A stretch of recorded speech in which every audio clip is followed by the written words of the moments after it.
again, thank you for attending our rain garden webinar. We are so happy that you can spend part of your Saturday morning with us. We appreciate you being here. This webinar is proudly sponsored by the Bay Area Water Supply and Conservation Agency, the City of Burlingame, and Flows to Bay, the San Mateo Countywide Stormwater Pollution Prevention Program. My name is Susie, and together with Jennifer Lee from the City of Burlingame, we will be your moderators today. Next slide, please. Before we begin, I'm just going to provide some guidelines for successful participation in this workshop. First of all attendees who come in are muted by default, and that's just to help us reduce any background noise during the presentation. We will be pausing periodically in between different sections throughout the presentation to allow you guys to ask questions, which we highly encourage. Our presenters love answering those questions for you guys. There's going to be a couple of ways of asking questions. The first way is to use your Q&A button. The circle that actually just came up was raising your hand, but the first and primary way is to click that Q&A button at the bottom of your screen and type in your question to us. We'll either read them out loud or we'll directly respond to you via the chat. The second option there is the little hand, and that will only be doing at the end to avoid muting and unmuting folks. But if you would like to ask your question out loud at the end of the workshop to our presenters, we're more than happy to get that done for you. So just click that button. I'd also like to note that this webinar is being recorded today and will be made available once it's done. And a list of links and resources mentioned in the presentation will also be emailed and compiled and emailed out to all registrants as well. Next slide. BASCWA, the Bay Area Water Supply Conservation Agency, is a special district that represents the interests of 26 cities, water districts, and private water companies, all of which purchase wholesale water from the San Francisco Regional Water System. BASCWA member agencies collectively serve over 1.8 million residents and 40,000 businesses in San Mateo, Santa Clara, and Alameda counties. Next slide. BASCWA provides a regional water conservation program to support our agencies in improving water use efficiency. The landscape education program is just one element of that conservation program, something we're going to be discussing today.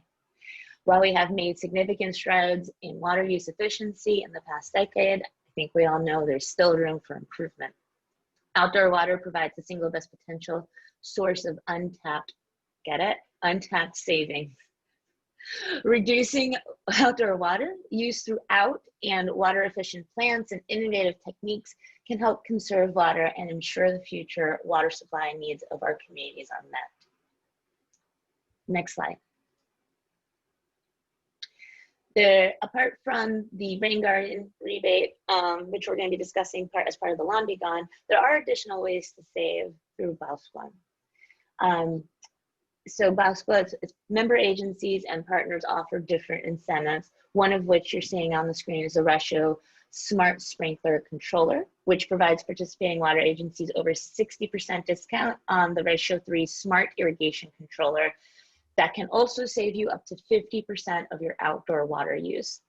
Another example of savings and incentives is right next to it, the Rain Barrel Rebate. Funded by Flows to Bay and member agencies.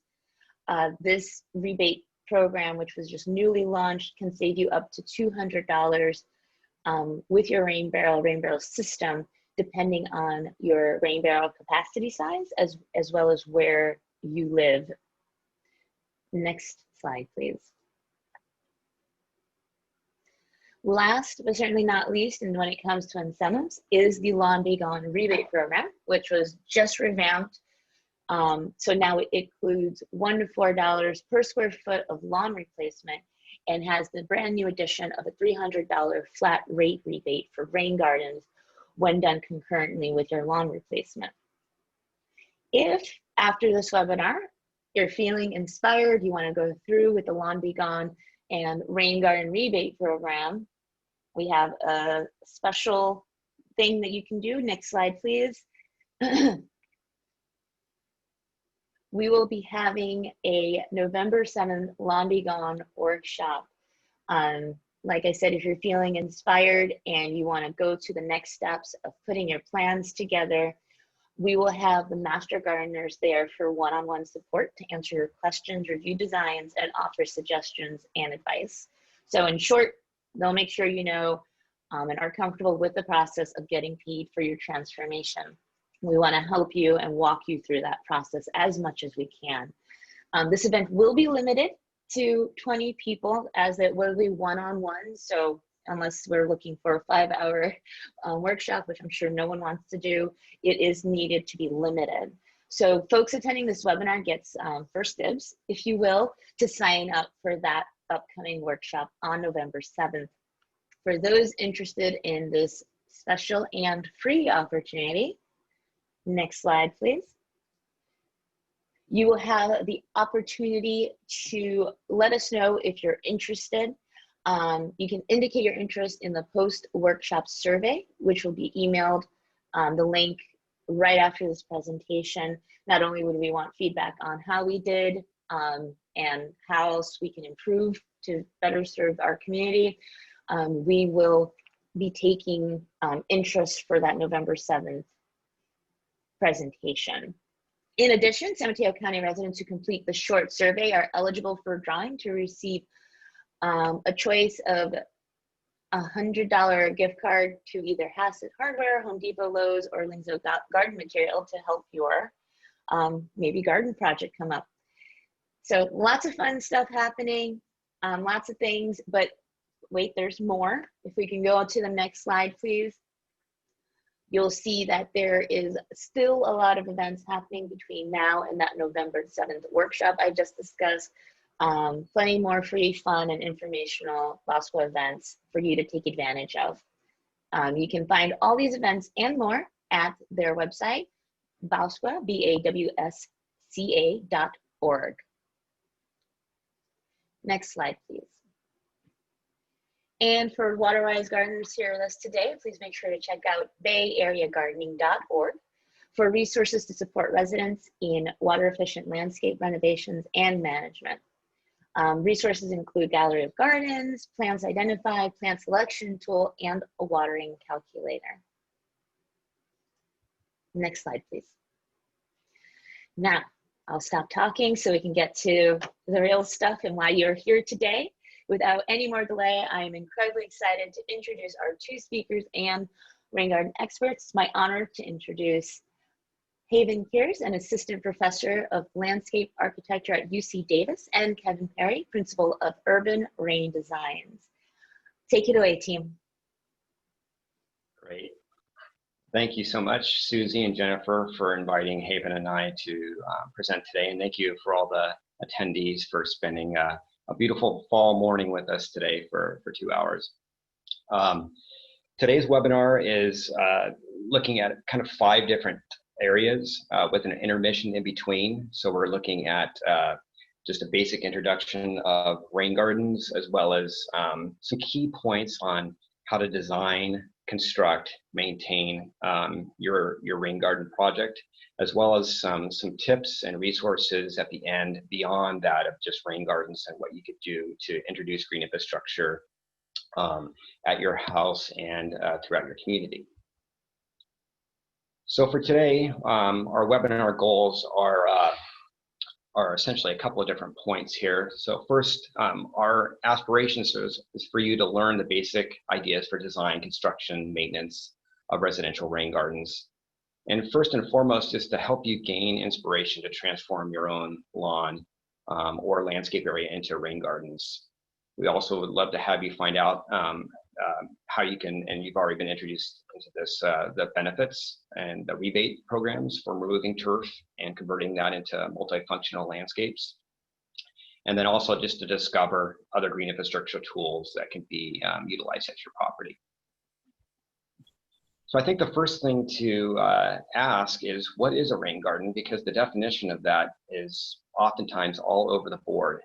But from a simplistic standpoint, basically a rain garden is a shallow landscape area designed with soils and plant material that can capture runoff from impervious area. That could be your rooftop, that could be your driveways, that could be sidewalk areas. And that once that water is captured into this landscape, it's allowed to slowly percolate into the ground, replenish your aquifers, or our aquifers at the same time. But being here in California, we know that it could be 6-7 months before we get rain. So rain gardens also function as dry gardens as well. So they're there, they're poised, they're ready to accept rainfall when that happens, but they're also thriving landscapes when it is dry outside too. Why do we need rain gardens? Well, if you take a hike into natural areas, you can kind of see this scenario where you have water moving naturally through a stream. And if it rained, that water would slowly move into the ground and it would eventually get to the stream. It's largely, entirely pervious system. There's a lot of plant material there.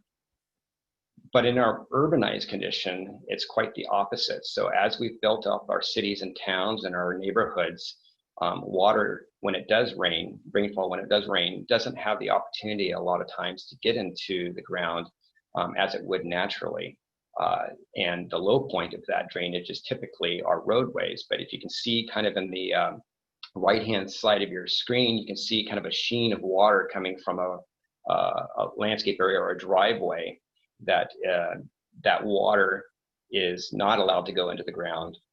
And so the job or the opportunity for us as residents is to start to slowly allow our landscape, our private landscape, to be retrofitted to reduce the burden of water that's getting into our storm drain system.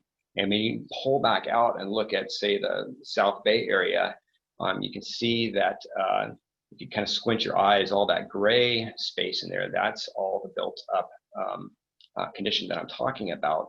And when we do have a rainstorm, and it doesn't even have to be a really strong rainstorm, many of the urban creeks and streams are overwhelmed with stormwater. So this is a great opportunity to replace kind of thirsty lawn areas with the same type of long be gone rebate and rain garden incentive programs that are being introduced to you today. So the idea is to be able to take water from, say, your rooftop, your roof downspout, and to convert your lawn area into a rain garden space. And so the successful rain garden kind of boils down to maybe about 4 or 5 points. One is being able to capture rainfall from easy sources, such as rooftops, and direct that water to, again, those shallow, recessed areas. But some critical points for rain gardens is being able to allow that water to move into the ground, but not necessarily right up against your building foundation, your house foundation. And we want to allow that water to move away from the foundation, at least 10 feet away. And then it has the opportunity to move into the ground. And like I mentioned before, these aren't deep facilities. They aren't deep landscapes. They're very shallow and allowing to just capture that water and let it move into the ground. And these rain garden plants are both plants that are adaptable to both wet and dry conditions. And to be honest, again, with our California landscape, they're going to be more adaptable to the dry condition. And then when that rainfall does occur, hopefully in any time now, then it's those plants can do their job to absorb that rainfall.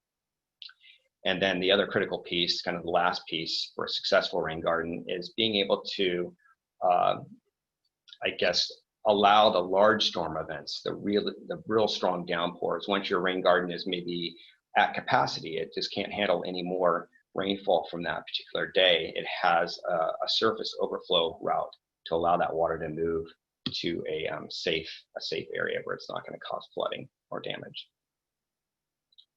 I'm going to have Haven I'm going to turn this over to Haven to just kind of talk about some of the benefits of rain gardens. That's great. So if you want to go to the next slide. So there are a bunch of benefits of rain gardens. And one that's actually not listed up here, but is my personal favorite, is that they're beautiful. It's it's an aesthetic. It's something that if you, especially if we're talking about these rebates and taking out your lawn, if you can add something that's beautiful and bring in flowers, I mean, that's really the thing that drives me. Additionally, the biodiversity aspect, right? And so in that, we're talking about both plants and bringing in plants into our urban landscape and bringing in different types of plants, maybe even native plants, and reestablishing those pollinator plant insect relationships that have been going on, you know, evolutionary for years and years, bringing that into our urban areas, bringing in the beneficial insects and the pollinators. But then the other thing, and one of the main reasons we're here, is to decrease the amount of stormwater runoff and reduce the amount of pollutants that are going into our streams and water bodies. If we can capture that in a rain garden, and if we can actually recharge our local aquifers, that's going to be so much better. And in addition, if we're using the right species, and we'll talk a little bit more about those as we get further, you know, if we can use water efficient, drought tolerant species, then that's even better. Then we don't have to use copious amounts of water to make this rain garden thrive. Okay, next slide. Great. And so again, to help inspire all of you to retrofit your existing lawn space or landscape space, we've got some transformations to share, and these are all hypothetical, and these are all kind of computer generated, so nothing's been built here yet, right? So here's kind of a before condition of a landscape space, and you know, there's an opportunity, there's a downspout right next to that garage. Can we redirect that downspout water into kind of a long, narrow planter space to slowly capture that water? What about this example here in a front lawn area? You could certainly take out that entire space and insert a rain garden application to there. Or there's another example, multiple downspouts at this front yard location, and it's a great opportunity, almost a blank slate environment to retrofit this landscape into a rain garden, and maybe even have a little bridge that allows someone entering the house to have kind of a direct feel of moving over the landscape. Or perhaps this example here. Not only are we introducing a rain garden, but also maybe even a rain barrel to accept water first and capture that water for potential harvesting later on.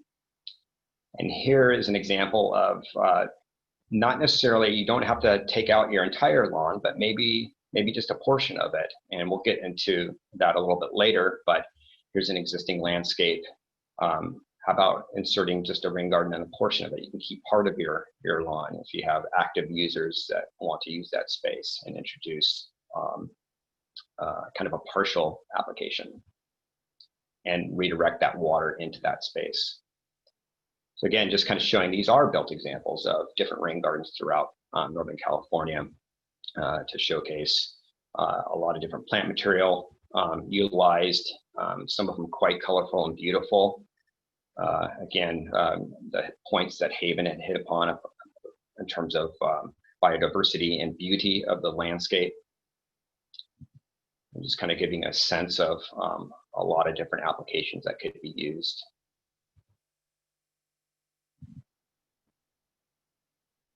Okay, so now we're going to move into design tips or design considerations for rain gardens.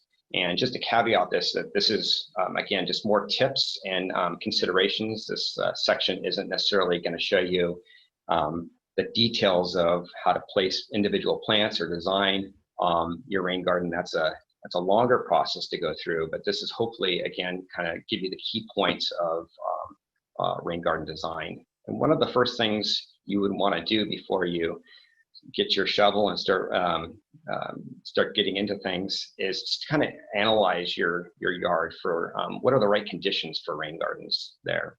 So here's some questions maybe to ask is, where's the best spot for your rain garden? What are your existing soil conditions? Where are the source points for runoff? Is it from the roof? Is it from driveways? What type of grading exists at your property? Is it relatively flat? Is it steep? Are there existing mature trees there that you would want to avoid? And then also looking at more of the site layout applications. What are the the rain garden setback requirements needed for your project, and then also asking the question, can you safely allow excessive water, stormwater to exit your property if your rain garden is overwhelmed with water. So let's focus in on locating your rain garden. And if you kind of look at a typical residential lot, you know, kind of longer and skinny, and obviously all residential lots are different, but I'm just kind of showing a typical example. You can look at backyard locations, side yard locations, and front yard locations, and kind of breaking it down into those three components. And each of them have their own kind of pluses and minuses for locating your rain garden. If you're looking at a backyard location such as this, a lot of times you can have quite a bit of space to capture rainfall, say from your building downspouts. They're easy to access. It offers maybe a more private setting for if you wanted to not only have the rain garden, but maybe some seating or some lighting. It provides a more intimate space potentially if it's more private in your backyard. But if the grades are such that the low point is the street, oftentimes the overflow point is a little bit complicated, because what happens if you have a whopper of a storm and your rain garden fills up, you need a system to allow that water to move from the backyard to the front yard or wherever the lower point is on the property. And so you may need to have a pipe system to overflow that water to wherever that low point is.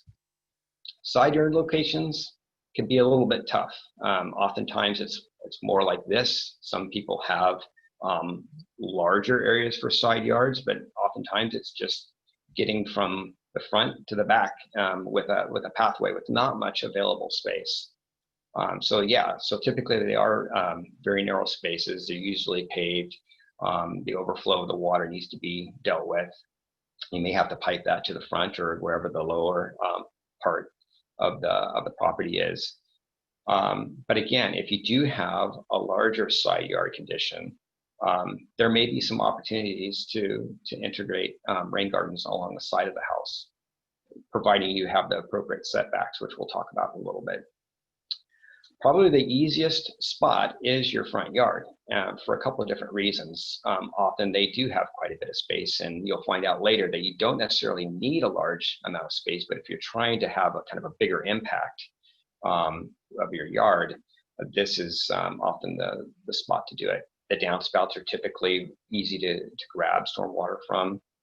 And probably the biggest advantage is that any overflow that does happen is typically at that front part of the house at the street level, where water could just exit out the rain garden and go into the street.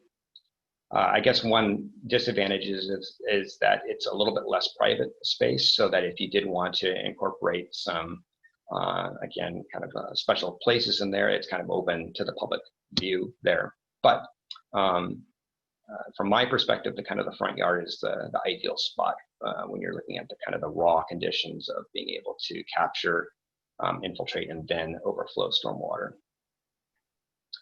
I'm going to hand this back over to Haven to talk about soil conditions. So this is going to be one of the first things that you want to start thinking about, is what kind of soil do you have? And it can get really technical, but it doesn't need to. Essentially, we're going to be looking and see if you have one of three different types of soils. And so the three main soils are clay soils, sandy soils, and loamy soils, with the loamy soil being like the be all end all. If you've got it, like, you're dancing, you're so happy. Typically what I'm seeing, I mean, I'm here in Davis in the Central Valley, and I've seen Bay Area too, it's a lot of clay.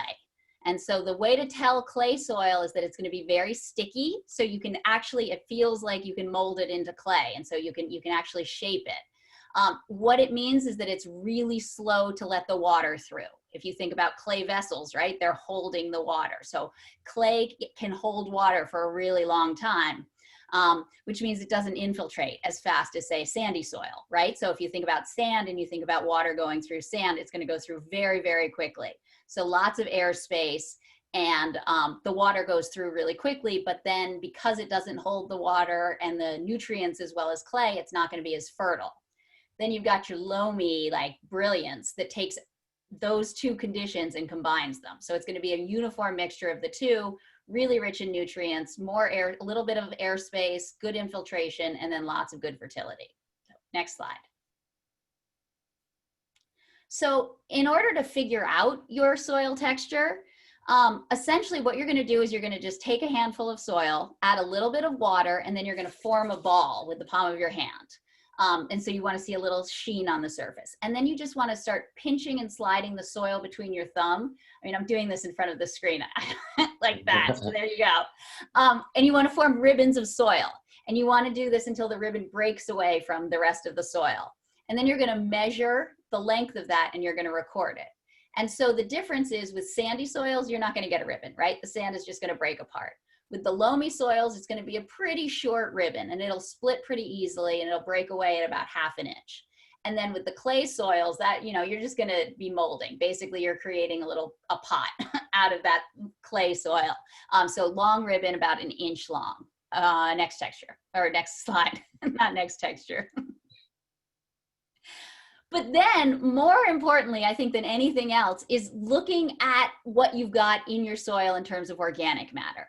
So really, this is where you get your hands dirty. This is where you can kind of play around and see what you've got, right? So many of the conditions, especially both Kevin and I work like in commercial applications and a lot of time on campus. A lot of the time the soil has been really compacted. It's not so great. It's really hard to use.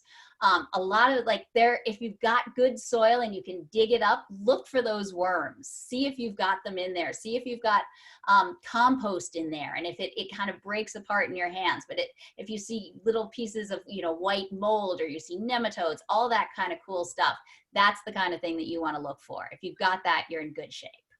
Okay, next slide.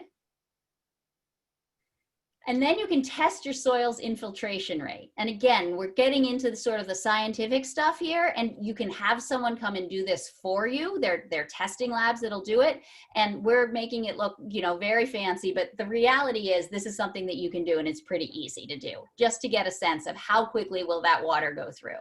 So you're gonna dig a little pit, then you're going to place a ruler in the bottom of the hole and, you know, make sure that it reaches the top. Then you're going to fill the hole with water. You're going to get the soil totally saturated, right? You don't want to just do this right away. So with clay soil, it might take a little while, might take overnight. So note the time, then fill the hole with water. Once it's been saturated and wet, fill the hole with water, watch it, and then when the hole is empty, note the time and figure out how long it takes to drain the hole. Then you're going to record the rate into inches per hour. And then through that, you'll be able to figure out your general percolation rate. So if we go to the next slide,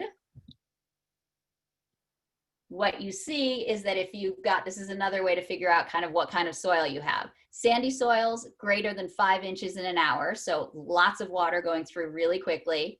That beautiful loam between 1 inch and 2 an hour, 1 to 2 inches an hour. And then clay soils, it takes a long time. We're talking 1/4 of an inch of water infiltration over an hour.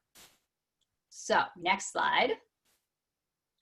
And then, yeah, just to jump in, and then having clay soils doesn't preclude you from having a rain garden at your property. It just suggests that maybe that water is going to go into the ground more slowly, but it also maybe suggests that you may want to amend the soil, and we'll talk about that a little bit later during the construction section, and adding the organic matter to make that soil perform a little bit better, both from percolation standpoint, but just overall plant health too. So yeah, that doesn't, just because you have slow draining soil doesn't mean that you can't have a rain garden. No, we all make it work. Yes, yes, we do. Actually, before we move on, we do have a question from the audience, if that's okay. Yeah. So one of our audience members asked, why doesn't rain garden go into the earth when the landscape is lawn with special bought rocks?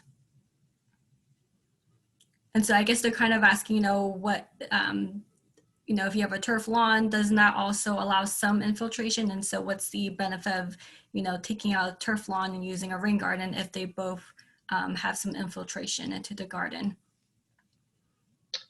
I can jump in, but do you want to go first, Haven? Because just from the switch over of the plant application, and then we can talk about the water too. Yeah, I mean, there are a couple reasons. I mean, one of the thing is that, yeah, different plant materials also have higher water absorption rates, right? If you've got plants with big leaves, they're going to absorb much more water than a fine blade of a grass. And so if you're actually sending your water towards a rain garden, then not only do you have the benefit of sort of that deeper profile and the basin to capture that water, but then you also have these plants that through evapotranspiration can actually suck up the water in there and then put it back out into the atmosphere and also let it go back into the ground. You're also, by removing the lawn, you're reducing a lot of the lawn maintenance and a lot of the, well, if you're fertilizing your lawn, a lot of the pollutants too that are going into the water. And then Kevin, I know you want to add to that. Sure, yeah, you've got those points right on. I think also just having the ability to have more of a biodiverse landscape other than lawn. Lawn often will serve one purpose, and to have a kind of a monoculture landscape. But by introducing different plants and regrading the soil to allow for that capture of water, you're introducing kind of a micro ecosystem there that replicates more of the natural system that we would typically have. And so I think it allows for a lot more overall benefits than just having lawn. The other point I was going to say that, talking about maintenance of, yes, you can certainly allow water to move into lawn and even have that lawn recessed. But what I've noticed over time through many years is that the constant mowing of lawn, there's a thatch buildup that occurs. And so you don't get as much infiltration because a lot of the clippings from the lawn reduce the amount or the ability for that water to get into the ground. Whereas if you're not mowing, and you just have more of a native or adaptable landscape, you are not introducing kind of that thatch layer. So hopefully that helps answer that question. Okay, so moving on to more analysis, kind of finding your runoff stormwater sources. So one of the easier sources to identify is your rooftop. So looking at ways to capture water from your downspout location is certainly one thing, but also not forgetting other impervious area surrounding your property. So it could be your driveway application or just simple walkways. How, depending on how the driveway and the walkways are draining, there's an opportunity to then utilize the existing landscape space to capture that runoff. I talked a little bit about grade or the lay of the land at your property.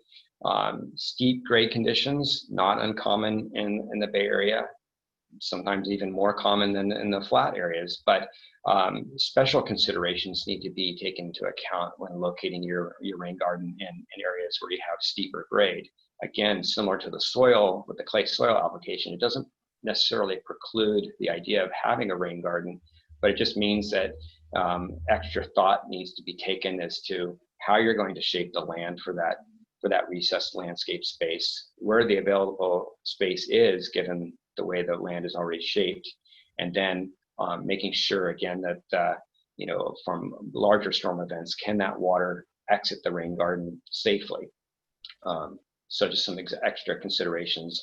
Also, looking at working with your existing trees, and I don't know how many projects I've worked with where you have mature trees there and we're going to squeeze rain gardens into different spaces, and it's certainly doable, but you just want to be mindful of the existing root zone of those trees. So you would hate to lose a tree in the process of creating your rain garden. So a general rule is to try to not excavate within the drip line of your tree, which is basically, if you're looking at your tree canopy, draw lines down from that where the canopy is extended out.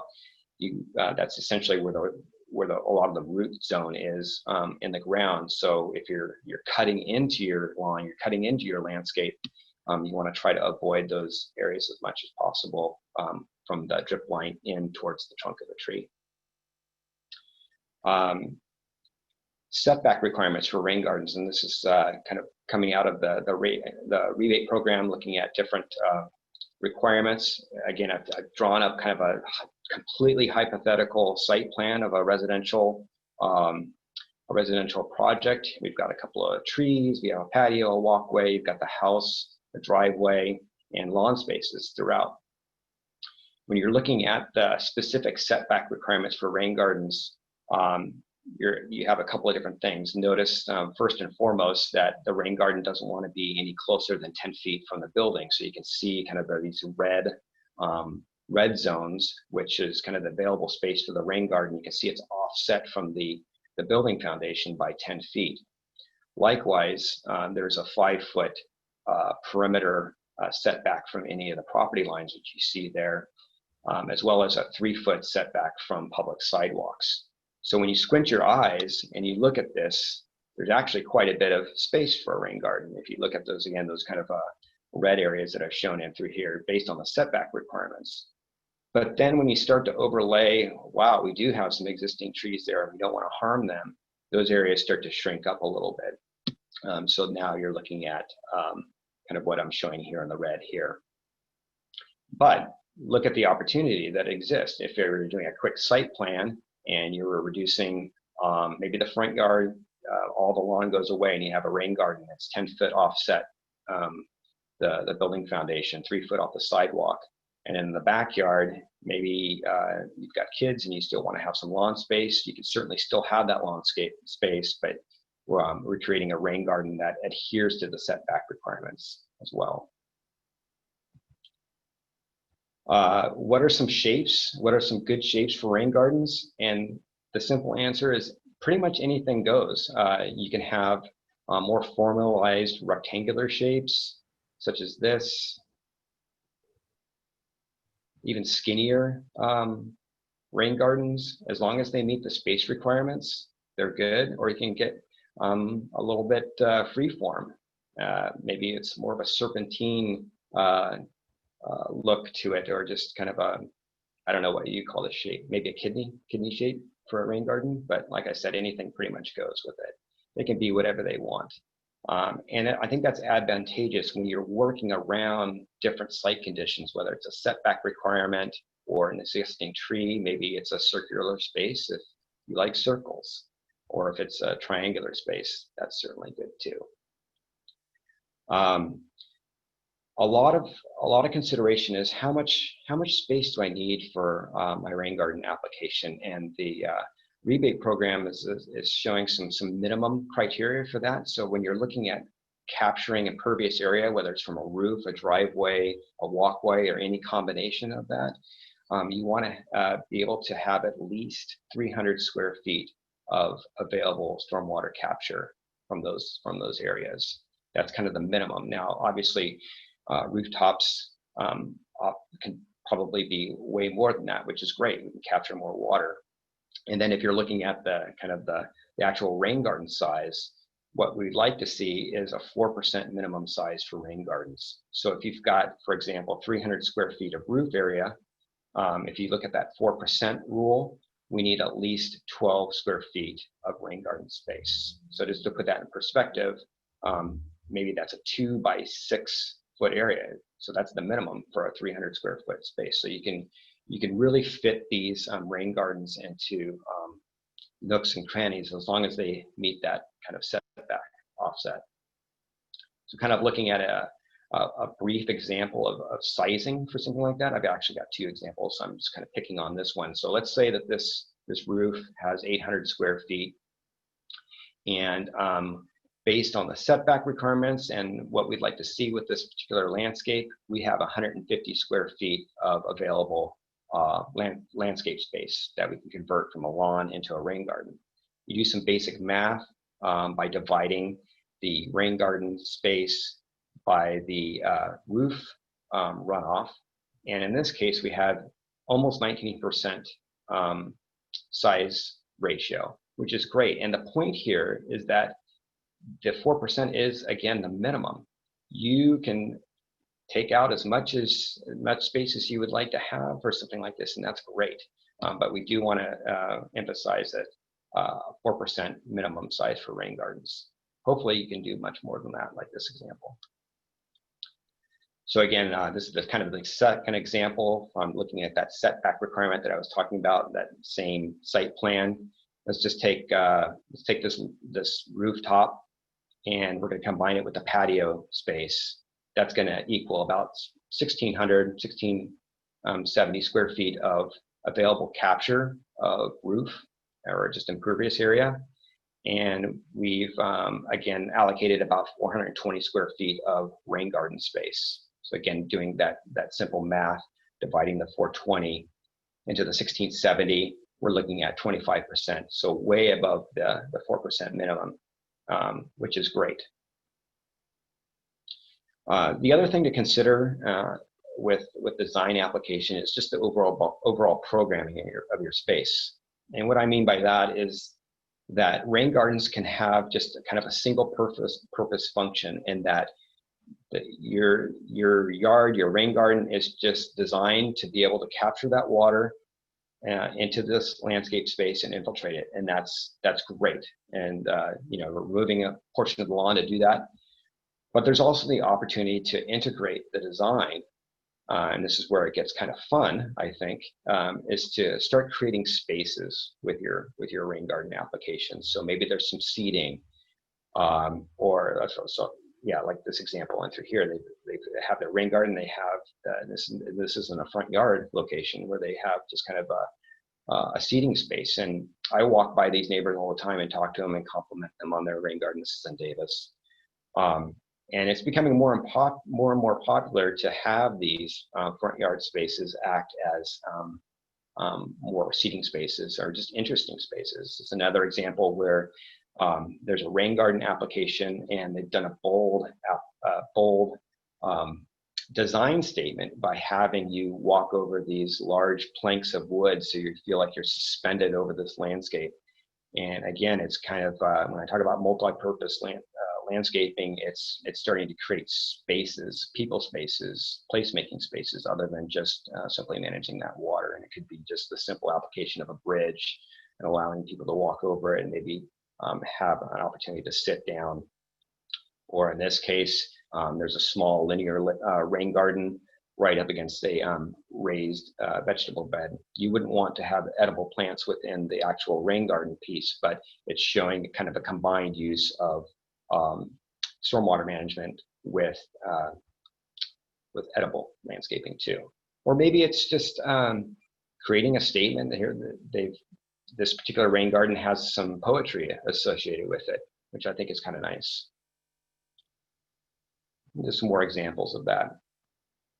Another common question that's asked of me and others is, how deep should these rain gardens be? And if you remember from my initial definition, I had mentioned that these should be shallow systems, but that's pretty vague. And so I found that I had to come up with a basic formula for what looks good, but also what is functional in terms of capturing the stormwater and allowing it to move into the ground. So I kind of came up with this formula that suggests for every horizontal, if you're looking at a cross section, a slice through your rain garden, for every horizontal foot, let's say you've got 6 feet of horizontal space for a rain garden, you slice through that, there would only be about 4.5 inches of grade change. So for every 1 foot of horizontal spread, there's 3/4 of an inch of vertical grade change. So if you look at this table or this graphic, it's suggesting that even if you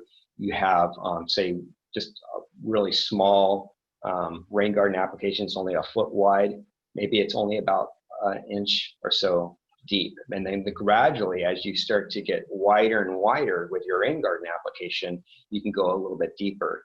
But I would suggest not going any deeper than 6 inches of actual ponding depth for rain gardens, just because the plants themselves have a more difficult time trying to infiltrate that much water in a reasonable amount of time. You don't want them to be super deep with water. So just trying to put this formula in action. Here's an example of a 12-foot wide rain garden. And if you kind of take that same formula that I have, it's suggesting that maybe we have 9 inches of vertical transition, but there's a outlet on this that only allows for 6 inches of water to be captured in any given storm event. Same here, where we have about 9 foot of horizontal spread. I'm suggesting maybe just 6 inches of vertical transition or 6 inches of ponded water with this application. So just something to keep in mind. Again, a lot of times designers and contractors want to make these rain gardens super deep, and you really don't need them to be that deep. And actually, from an aesthetic standpoint, you don't want them to look that way either. You don't want a big hole in the ground. You certainly don't. You certainly don't. And so when we're talking about grading, there's different ways to transition and grade, since these are lowered or recessed landscape areas, again, designed to capture this water. There's a couple of different approaches. You can just allow that grade change to occur by manipulating the soil downward, or you can make a more abrupt change or a vertical containment strategy. And so just kind of showing some examples of more of a vertical containment. So you're kind of making more of an abrupt change. There's different materials for that. You could just use a simple stacked wall application, some different examples of that. Or you can start getting a little bit more, I guess, fancier or unique in that grade change. This is an example of a project that I built with students at UC Davis that we used just a wood 2x12 header board that's separating the recessed portion of the rain garden with an upper terrace application. And so that's using wood, but you can also use metal. A lot of different ways to do that. Just kind of showing some examples of that. And obviously, when you're looking at these types of applications, we're looking at a more enhanced design and a little bit more costly application. But for if you want that type of a look, there's a lot of different materials to do that. Also, if you're looking at slopes and the slowing and the containment of water, there's a couple of different ways to do this. You can terrace the landscape by keeping the slope still the same. So that upper graphic there is suggesting a slope there. And instead of having that water move really fast down that slope, you're breaking it up with what we call check dams, or just the ability to slow that water down and capture it and force it to infiltrate before it can slip down to the next check dam. So you can do that by maintaining the slope and then just adding rock or other measures to slow that water down, or you can literally terrace the grade down and kind of flat slopes to allow the water to move from cell to cell. And again, the latter example again would be a little bit more of a costlier approach, but there's different ways to deal with those steeper slopes on your property. So one of the most fun applications, I think, especially with dealing with water, is transitioning that water from, say, a building downspout to the rain garden. And remember, if we're looking at kind of a 10-foot offset from the building foundation to the rain garden, we need some methodology to get that water from point A to point B. So there's a lot of different ways to do that. Here's an example, again, a built example from my students where we built a wooden runnel, kind of aqueduct style. You can see in the background there, the downspout, and we're conveying that water about 14 feet away from the building and letting it slip into the rain garden proper. But there's a lot of different techniques. Here's an example in San Mateo, where it's actually an apartment complex where there's the downspout, and they built a kind of a U-shaped metal channel to allow the water to move into small rain garden. I see that more and more common. It's actually at a school in San Mateo County, or even above ground conveyance systems, again, and kind of aqueduct style. And this is a project that Haven built with her students. This is at UC Davis campus, where, as you can see, the downspout was redirected into a metal channel, allowing that water to move over a walkway and into well, it's an elaborate system, but it's fun to watch. It goes into another channel and eventually into a rain garden space. This is one of my quick and dirty applications where I had taken a PVC pipe, just a simple PVC pipe, and cut it lengthwise to allow water to move from a building downspout into a linear channel. Or you can have this again be of different materials. In this case, it's metal. Again, just kind of moving water from point A to point B. There's an application up in Portland for utilizing stone. The water trickles through these gaps in granite,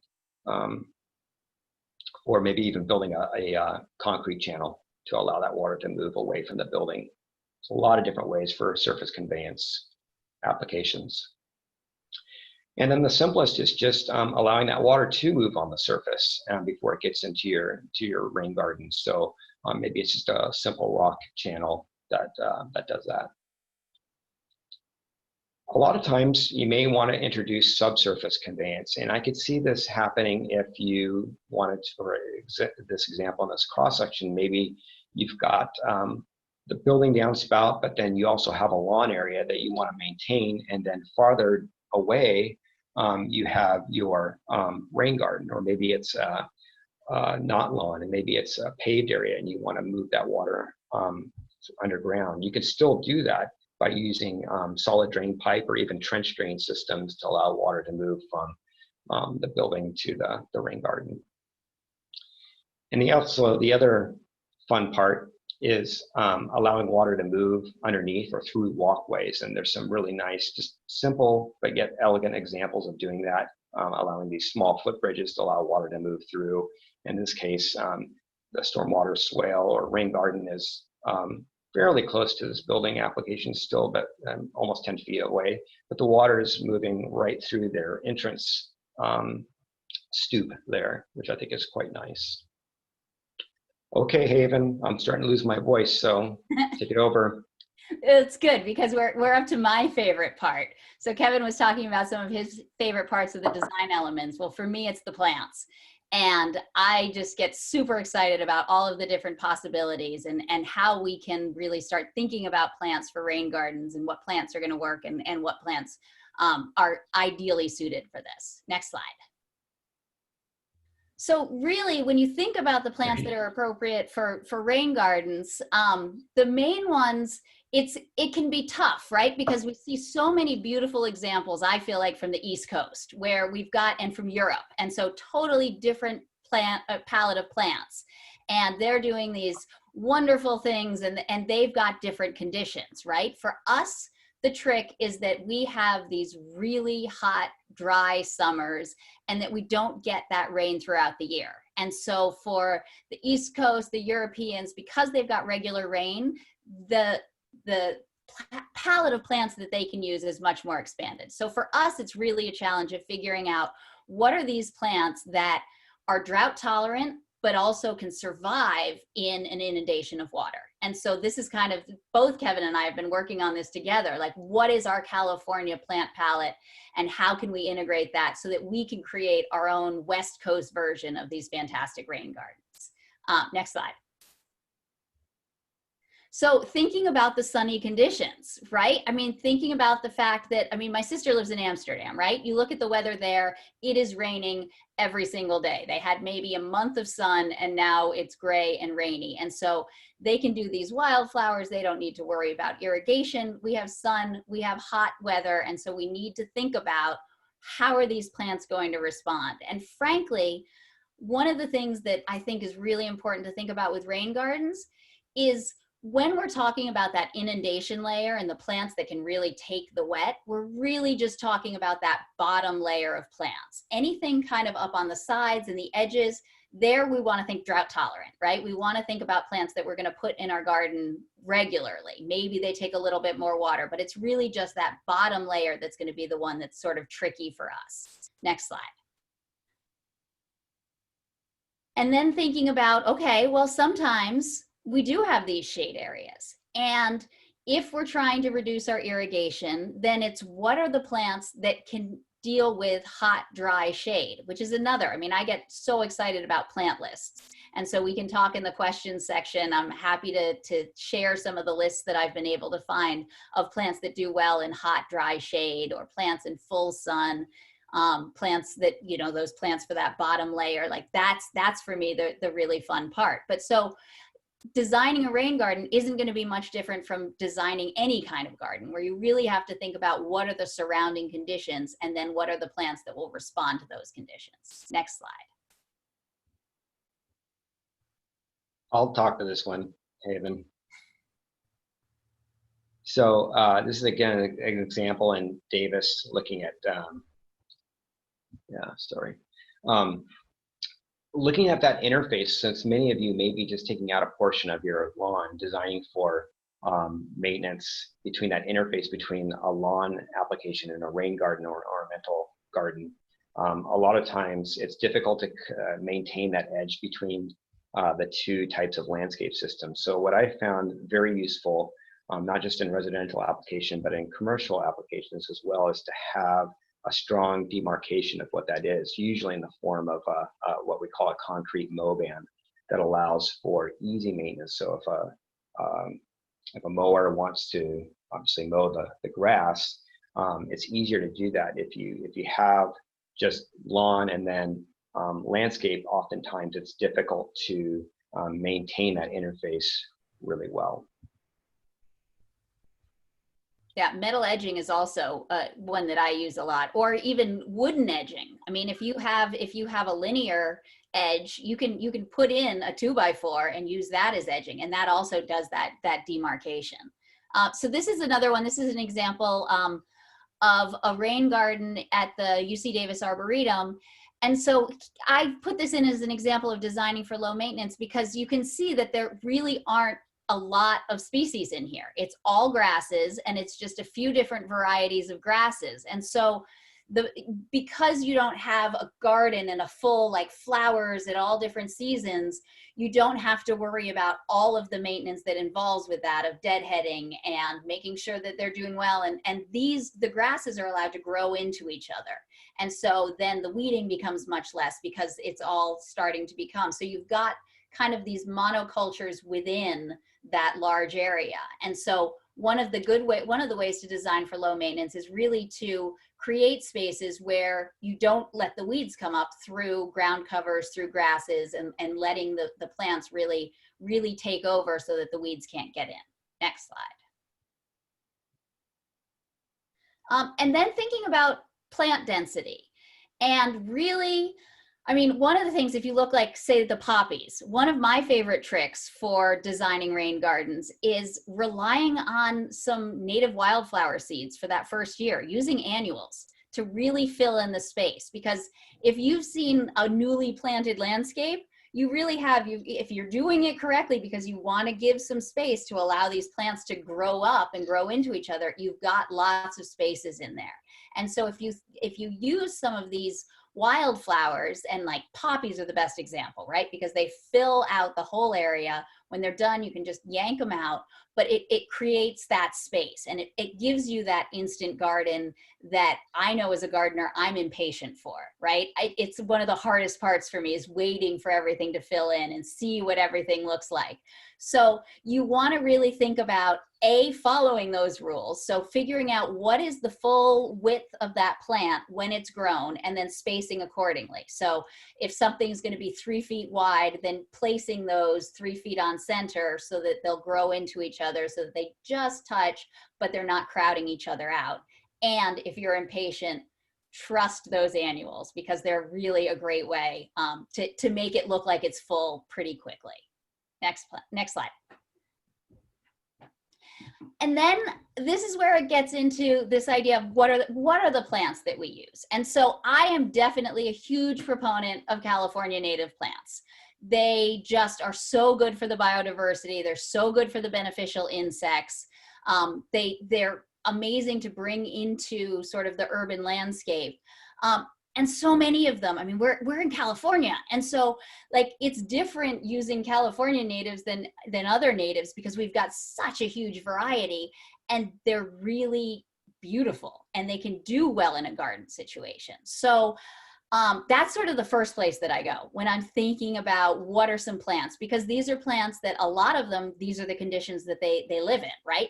They're already adapted to the hot, dry summers and then these wet winters. So the ones that are on the edge of a wetland or maybe near a stream, they're the ones that I'm going to go to first. But at the same time, I'm a designer. And so I'm not going to just force this native thing saying, oh, it's got to be native and, you know, be super dogmatic about it. I want it to be beautiful. I want color. I want people to walk by my rain garden and say, oh my goodness, that is absolutely gorgeous. So I am of the, let's take a little bit of each. Let's see what plants do well, and let's try and adapt these ornamentals, these tried and true that we know, mix them with some natives and see what we get. And so just really briefly, next slide. One of the things that Kevin and I are doing is we're running all of these different trials to see how the plants do. And so we have one example that Kevin designed where he's using a lot of plants. It's a mixture of native and non-native, but they're plants that are commercially available, that are really pretty easy to find. And we've edged them along a rain garden at the top, the bottom, and along the edges. And basically we're letting them see, we're seeing how they do. And most importantly, how do the ones at the bottom do? If they're really inundated with water, how are they doing? And so then now we're extending that trial, and we're going to start looking, I'm starting to look to plant in the fall. These are going to be all California natives. So just focusing on natives, but these are ones that you can get in the nursery trade that you can find pretty easily. So like, you know, all three of these, for example. So this is like on the right is a Penstemon Margarita Bop. In the middle is your California fuchsia, and on the left is a monkey flower. So most of these you can find in a nursery. And then we're going to try what are the California natives that are like maybe really native to our watershed. Like what are the local ecotypes that thrived here before that may not be so easy, but that we can grow from seed, that we can try and find and see how they do. And then maybe if they do really well, start thinking about how can we introduce those into the trade. Next slide. So in terms of designing for biodiversity, really, I just want to give you some tips. Again, this is just like some things to think about so that when you come out of here, you're excited and you're like, okay, what do I need to do? So one of the cool things is this idea of creating niches, right? Designing landscapes in layers so that you go from sort of a lower layer to an upper layer and then, you know, medium layer and higher layer, because that's where that creates places for birds and insects to hide, to nest, to forage. And so you want to have vertical layers of different heights of plants, right? So the ground cover, small shrubs. And then the thing that I think is really cool that's like really important for rain gardens is this idea of edges. And edges tend to be like ecologically, this is where all of the wildlife congregates. This is where like when you have the different types of vegetation, for example, the wet edge versus the dry, that's where they flock. Your insects, your wildlife, your birds, they love those transitional zones. And so by creating a garden, a rain garden, we're actually putting that in there and we're creating those zones, especially in urban, suburban areas where we may not have them naturally. Next slide. And then thinking about plants. And so, you know, general plants, I mean, I think above all else, my big one is experiment, right? Just try it out, because you don't have to fill your entire rain garden with the same one plant. Test, you know, I had a friend who would put in rain gardens for people that he designed and installed them. And in every rain garden, he would ask them and say, this is kind of a corner that you may not see something. Can I test this plant here? And so he had these test plants across rain gardens all over the place. If the plant didn't do well, he'd replace it for no charge. But it was just this kind of ongoing research thing. So think about like what might work and then try it out, because you've got nothing to lose. Additionally, you want to use plants that bloom at various times of the year so that you've got constant flowering, not just for the aesthetics, but also for insects, birds that want to use that. I already talked about the mix of California and ornamental but adaptable plants, so the drought tolerant. And then think about this idea of resiliency and climate change. And I mean, you know, if you're all in the Bay Area, your temperatures might be getting closer to the Davis ones. So like, what are some of the, like, maybe you want to look at Central Valley native plants, but then also thinking about what are some of those Australian plants or New Zealand plants, and maybe they'll do really well. So playing around with those too. Next slide. And then thinking about the birds specifically. So I'm just going to briefly go through some of these, you know, thinking specifically about biodiversity and wildlife. Adding stones and logs for the birds to perch on, that really helps them search for food. Plants that actually provide food during the different seasons, so seeds and berries. Using your own soil, yes, I mean, amend it, add the compost, that's cool, make it great, but you don't need to use like potting soil. Right? The native soil is what's going to encourage that healthy invertebrate population and bring the birds in to get the worms and you know, and do really well. And then this idea of same species clumps, which is another one that works well both aesthetically and for the plants and for the birds. Because when it's in clumps, it's going to attract the birds, it's going to attract the insects to that same species. And aesthetically, it looks good to our eyes too. Our eyes aren't just like one of everything going all over the place, like my hands, making you guys, sorry. But what it does is it focuses and aesthetically it calms our eyes and it just makes for a better design. And then a little bit of leaf litter. We don't want leaf litter all over the place, but a little bit is good for the birds. Next slide. And so then thinking about the bees too, right? I mean, we've already got colony collapse happening with our honeybees, but California has, I think it's 1,600 species of native bees. So if we want to promote native bees and we want them to kind of step in if our European honeybees aren't doing so well, because the native bees are also great pollinators, what are some of the things that we can do? Well, some of the bees are ground nesting bees. So it's okay if you leave like a little sand or a little area that doesn't have mulch in it to let them nest in. And with the water of a rain garden, that's like perfect conditions. Again, here I am with the wildflowers. Wildflowers are fantastic for bees. Native wildflowers, even better. So use a mix of perennial and annual seeds, primarily native plants for the bees. Color-wise, blues, purples, violets, yellow, those are the colors that are going to bring them to you. And then the same thing of the clumps. Here, it's depending on the size you have, but to really get the bees to hone in on your plants, 4 foot or more clumps is ideal. Next slide. And then, I mean, obviously we want our butterflies, right? And so in terms of designing for butterflies, what we want to think about, you know, so rain gardens, if you plant the plants that the caterpillars want, that's how you're going to get the butterflies. So thinking about Asclepias milkweed for your monarch butterflies, or pipevine for the pipevine swallowtail. So the primary food plants for the caterpillars, but also plants that provide nectar for the butterflies when they're grown up. And then you can add that, you know, not only are you bringing in the biodiversity, but aesthetics, you've got butterflies in your garden. Next slide. And then we can't overlook the beneficial insects, right? I mean, yes, the ladybugs are cute, but there are also some amazing ones that like stick bugs and I never remember all their names. And this is exactly, I'm perpetuating this whole thing that all we know about for beneficials are ladybugs. But there are some amazing bugs. Like if you think about sticky plants like columbine, this is a plant that it actually produces a resin that the little bugs go in and they get attracted to, and then they get stuck. And then the predatory bugs, they come and they eat the little bugs. So the plant's protected. The big bugs, these predatory bugs, they get to eat and everyone's happy. Right? And then it's also amazing stories to tell people. This is the other thing. Like you could tell people awesome stories about the plant and insect interactions that are happening in your very own garden. Great cocktail party talk. I'm just telling you. So things to think about is the same sort of things like rocks and logs. And then Kevin, I will turn it over to you for mulch. That sounds good.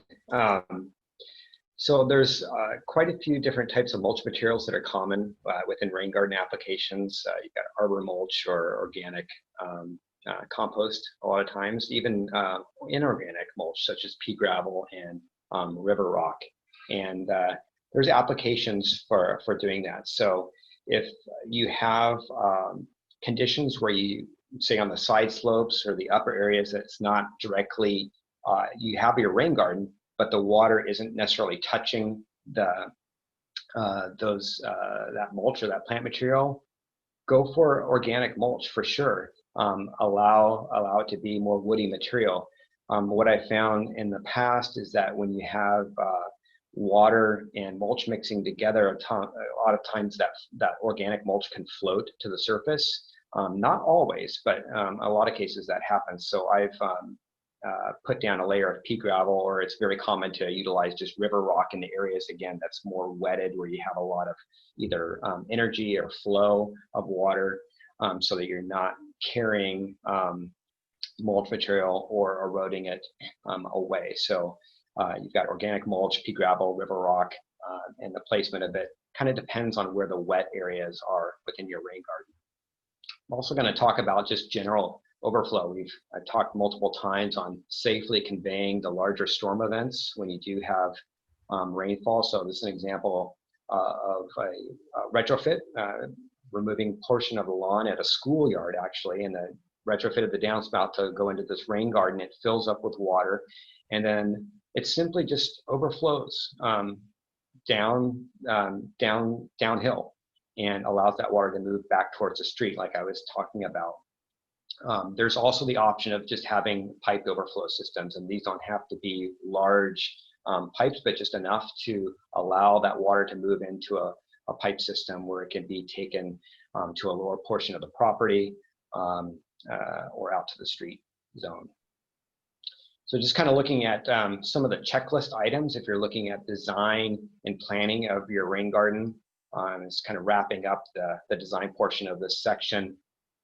Some questions here for you to ask is the rain garden, obviously, is it 10 feet away from the building foundation? Are you representing the setbacks correctly? Is it 5 feet from property lines, 3 feet from sidewalk zones?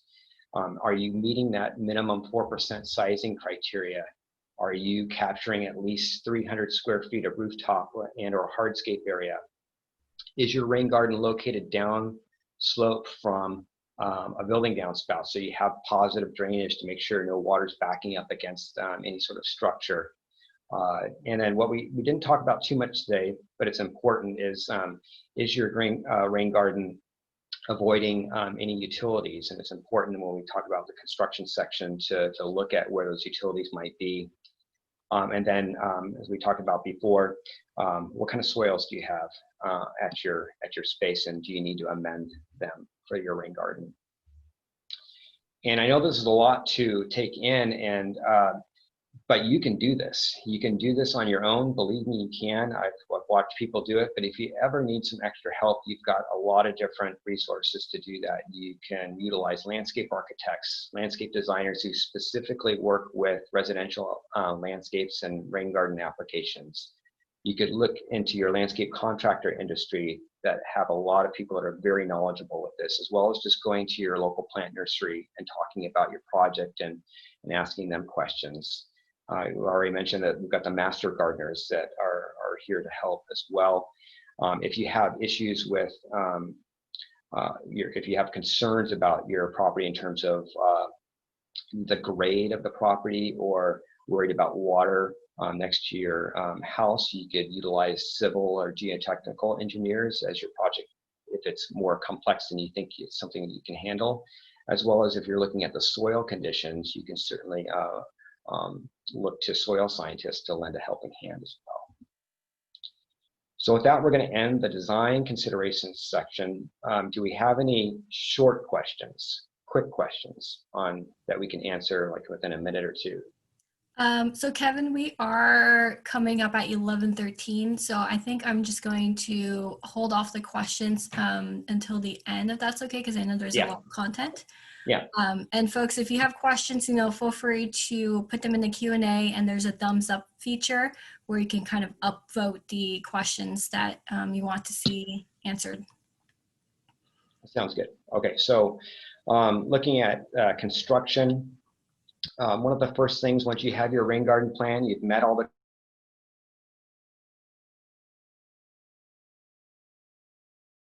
you're going to want to do is call to see where those utilities are located before you actually take your shovel and start doing work. And so this is the number to allow that to happen. It's a free service. You call this number, they come out and mark where all the utilities are. And once you understand where those utilities are, then you can have the fun portion of the demolition work and start creating your rain garden space with the removal of the lawn or the hardscape.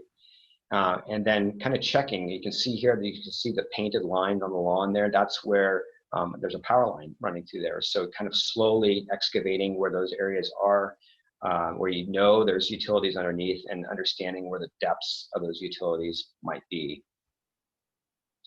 This is, like I said, this is the fun work. These are my students excavating lawn for a rain garden. And I guess the common question is, where do I put all this stuff? And so that's a question I actually don't, each county, each jurisdiction has kind of rules as to what they can put in compost. And so that's a question to ask yourself, is where do I put my demoed lawn material? And then going further down in the process, excavating your soil. Ideally, and this isn't always the case, but if you can balance what you're excavating for that recessed portion, if you can balance and utilize that same soil on your property in some respect, then that saves with the cost and the associated labor of removing that soil off your project site. So in this application, we're balancing it. We're taking soil from the rain garden, and we're just flipping it on end to an upper area and balancing that soil.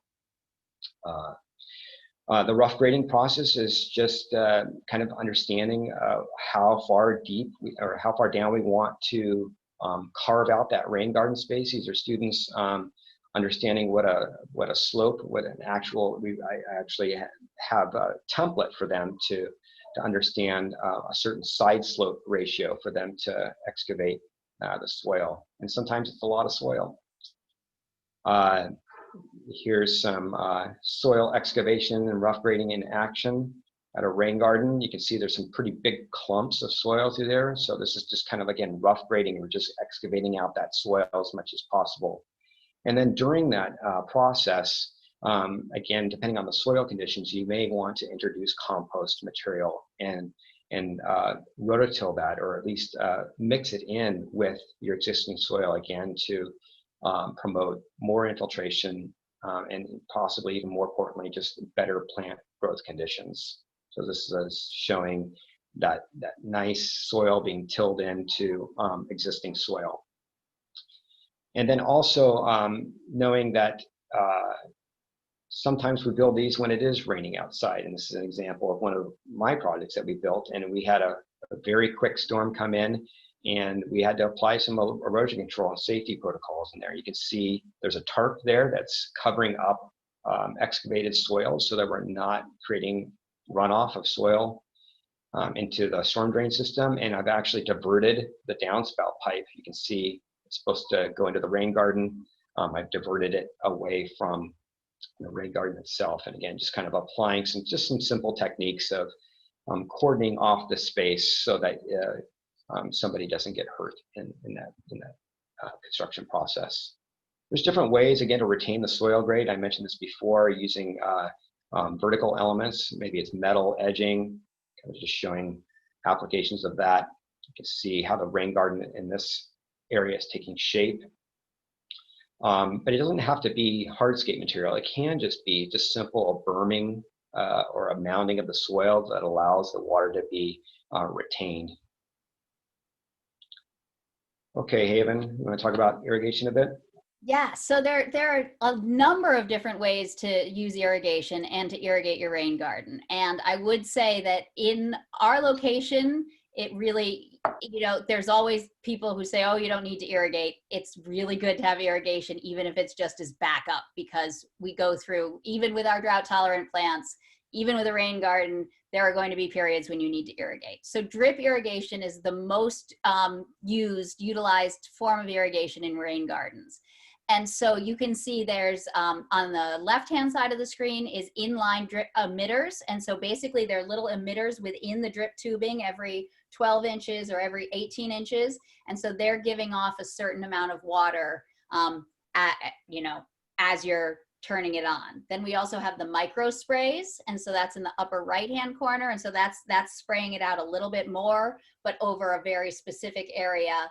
And then the tubing, where it's actually, you know, it's also called spaghetti, where each plant has its own little emitter of water that it's given to.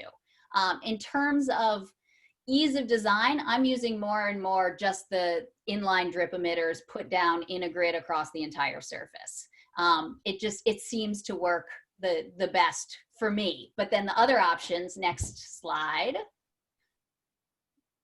are you can also modify your own existing spray irrigation. And so this is an example of one of Kevin's projects where they took the spray irrigation that was existing, and they added more emitters, and they modified them so that it actually was, they used water efficient spray heads, so that you're not just sending out huge amounts of water. You're using something like a, you know, an MP rotator that actually just lets out little bits amount of much less water and is much more effective. And so you can do that with what you have. You can also retrofit your existing overhead irrigation and turn it into drip really pretty easily. So the irrigation part, it's the part that always scares me a little bit, but it's really not nearly as scary as you think it is. It's really straightforward and easy to do. Okay, next slide.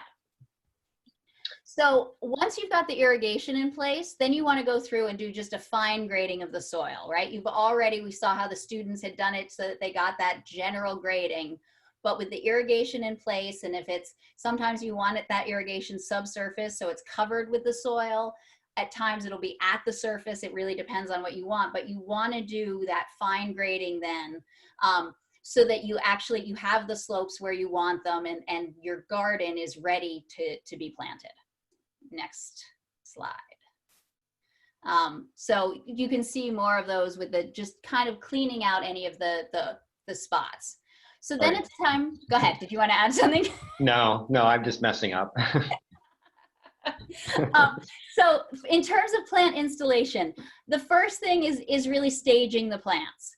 And so getting them, I mean, you go to the nursery, maybe you go to a few different nurseries, you've got them. And so I really like to put like with like, so that I know, this is where all of my Bouteloua is, or this is where all of my Russian sage is, and they're all put together.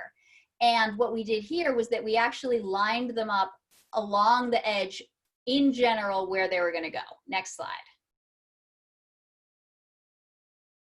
And then it's actually going through and placing the plants. And so I don't know if you see the orange paint line in the right-hand side. So in this case, we had created, from the design, Kevin had created these blocks of plants. And so we went through and used the paint, the marking paint, to create where those spaces were, and then took the plants, spaced them out where they were going to go so that they were all placed, so that we could step back, maybe move them around a little bit, make sure that they're all spaced, that they're in the place where we want them, before we then went in to plant.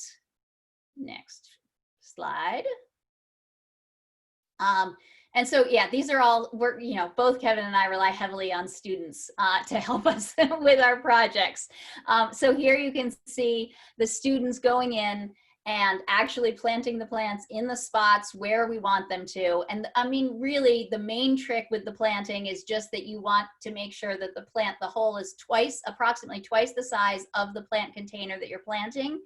And you want to break up those roots before you put the plant in. So a lot of times you'll get a plant and it's root bound, and you'll see the roots are all kind of crunkled up and really stuck in the shape of the pot. Break them up. Don't be afraid to break them up. It's really okay. It's a good thing to do. Break them up, then put that plant in. And then the other main thing to think about is you don't want the crown of the plant. You don't want that bit of soil around the top to be up above the soil level, and you don't want it to be too low. You really want it right at the surface of the grade. If it's too high, then you've got roots exposed and it won't do well. If it's too low, then you end up covering a big part of the plant and blocking off the air that it needs to thrive. So really keep it right there at the surface. Next slide. And then the mulch application. Which, if Kevin is saying demolition is fun, then I'm going to go with mulch. It can be really fun too. but it is by far the most satisfying of all of the pieces, because once you've got mulch around the plant, it really gives it that finished look. And so it's really important for the initial to suppress the weeds, to hold the water in. And then the one tip I would say with mulch is not putting it up right against the stem of the plant. You want to have it, you want to put the mulch down and then just pull it around, back a little bit from that central, from the main stems of the plant so that it can breathe. Next slide. So some more applications of mulch. And I do think it's important. I mean, this is a rain garden that we did in the design building at Hunt, and we did put some rocks around an existing drain. But I do think it's important to note that not all rain gardens have to be lined with rocks. It can be a benefit, it can make things easier to drain, but it's absolutely not a requirement. You can just use mulch and that's fine. Rocks can be added, rocks can be good, but it is not a requirement. Like, don't think that you have to go, if you're doing a rain garden, it's gonna be all rocks and then, you know, with some plants on the side. Okay, next slide. And so then essentially you've done it. Right? You've done all the things that you need to do. So you just want to like make sure that you've done it right. It's kind of like a post-occupancy evaluation, but beforehand, right? You want to make sure that you followed all the rules that we already talked about, that, you know, that it captures as much as we said, that you've got the good plant coverage that you want, you know, that you don't have the edible plants in that wetted area because you don't want to potentially get sick. Downslope from the garden. We've gone through this, but you want to just like, you've gone through, you've done your construction. Now make sure post-conversion, check off, thumbs up when you're done. And then next slide. Oh, I guess the picture is the other one. I thought you want to take pictures too.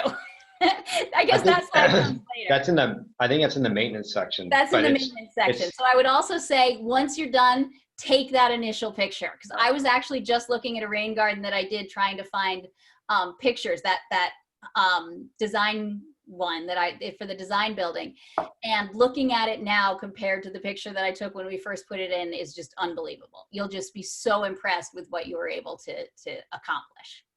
Okay, so I'm going to turn it over to the moderators, because I don't know if we have time for questions or if we're just going to go into the break. We may not even take a break. I think we're cruising here. Are we just going? Yeah, I think in the interest of time, why don't we continue forward to the, because we're getting a lot of great questions. So I want to make sure that we leave some time for that as well. Okay, so then I'm on a roll. I'm going to keep going. And I'm going to start talking about the maintenance.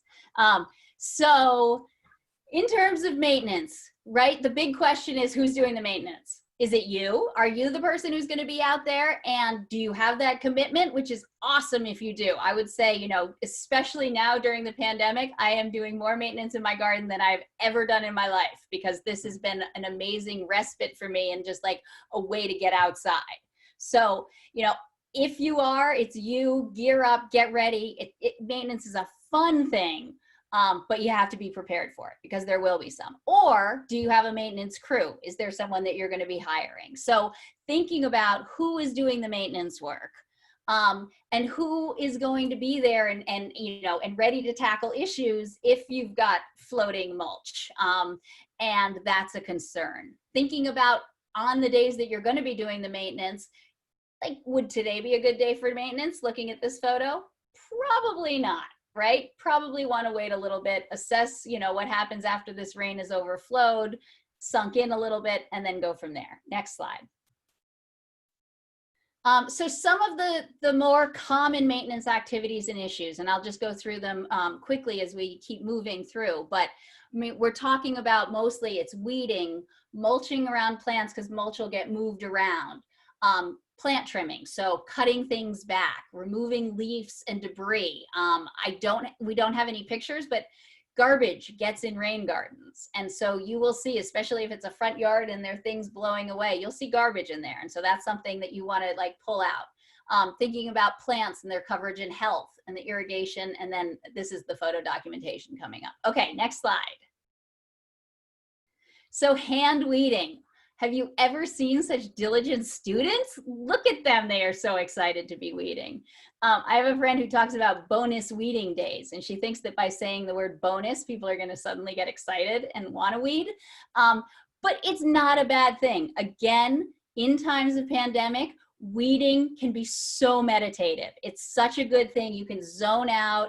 You can just sit there and really like kind of embrace your inner introvert and just kind of pull out those weeds and enjoy it. So hand weeding is going to be the best way to deal with your rain garden. See, that's me in the left-hand side. We've got, you know, a little bridge that we constructed, and I'm pulling out all sorts of dandelions. So enjoy it, do it well, but like it's your way to get outside. So hand weeding, best way to get the weeds. Next slide. And then mulch replacement, because as I said, that mulch, what we want it to do is it breaks down, right? And it's starting to like become a little bit of compost and actually work its way into the soil and be a good thing. And so after a time, you'll see, especially if there are areas where you're walking around a lot or your dog is maybe walking, those are areas where you're going to want to replace the mulch. So just kind of on a regular basis, look, do you need to add mulch? Go back in, and every couple of years, usually, you're going to want to add a layer of mulch. Next slide.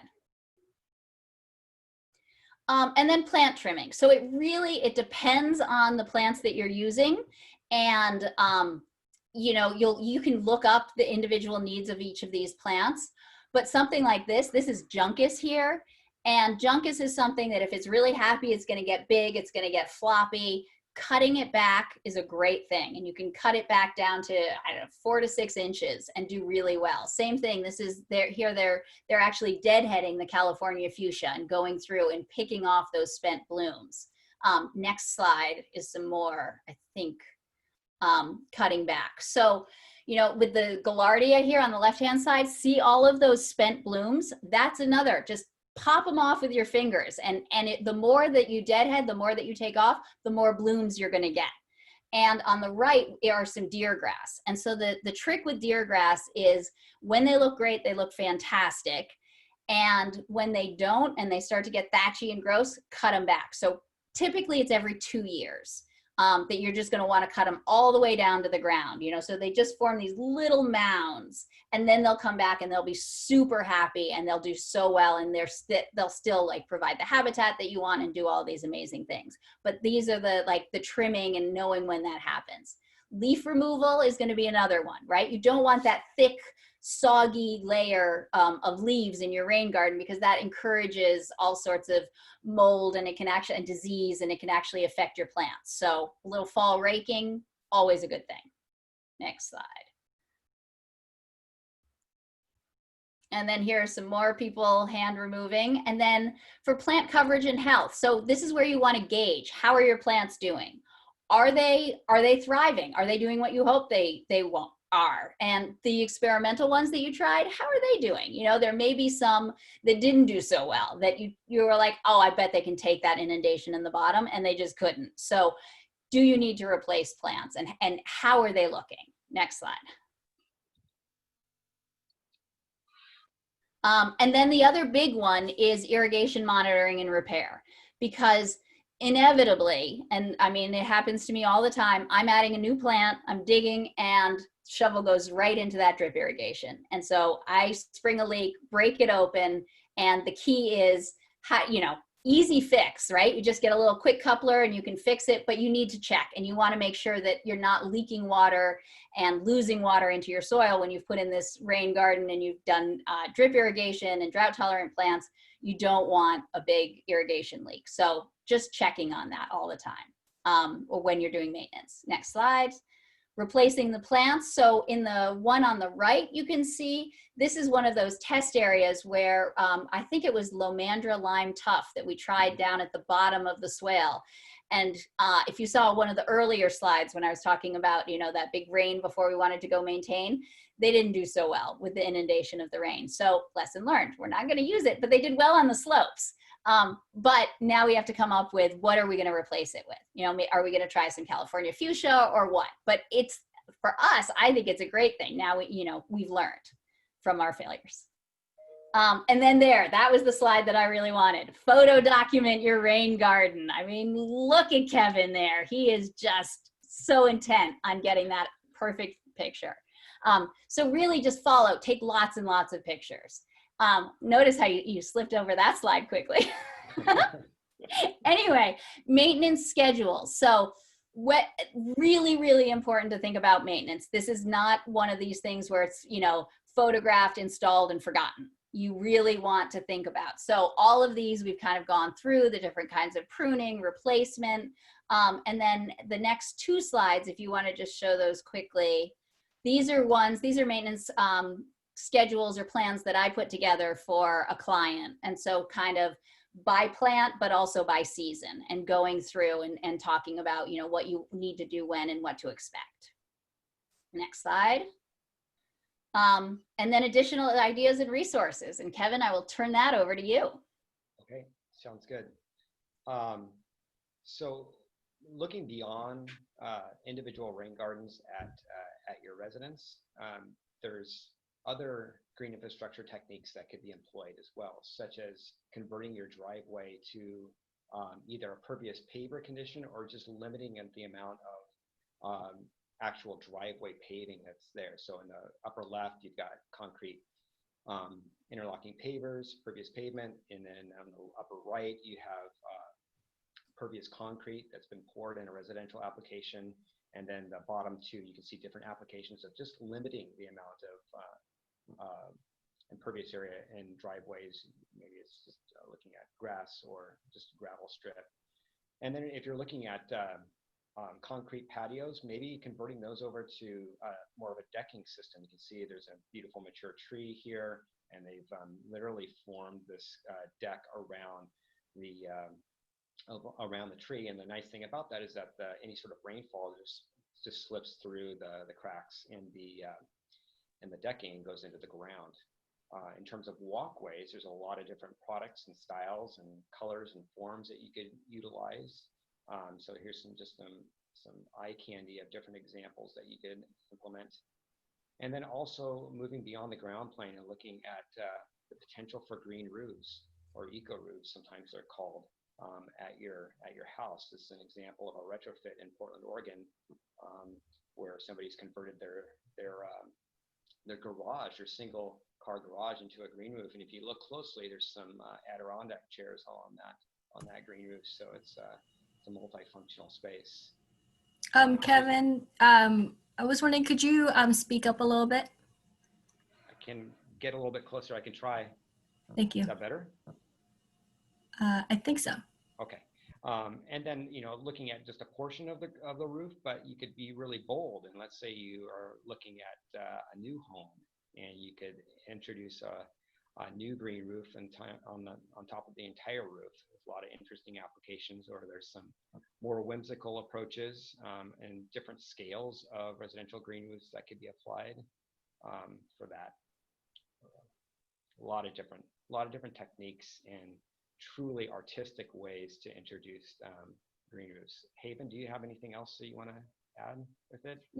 Just that, I mean, the example on the bottom is a green roof doghouse that I did in a class that I was teaching, and then as in a separate class we did green walls. And so just this idea that you can take sheds and bike racks and bird houses and experiment, put some plants on top and see how it does. In terms of resources, again, moving beyond your individual property and looking at the surrounding community throughout the South Bay, in particular in San Mateo County, there's a great resource that I actually was fortunate to work on called the Green Infrastructure Design Guide through the San Mateo County's Stormwater Water Pollution Prevention Program. And it goes into a lot more technical detail and not just looking at private residents, but streets, buildings, parking lots, and there's a lot of great information above and beyond what we shared today. And I would suggest, if you have the time, to flip through this interactive manual that's online. You can see the link that's there.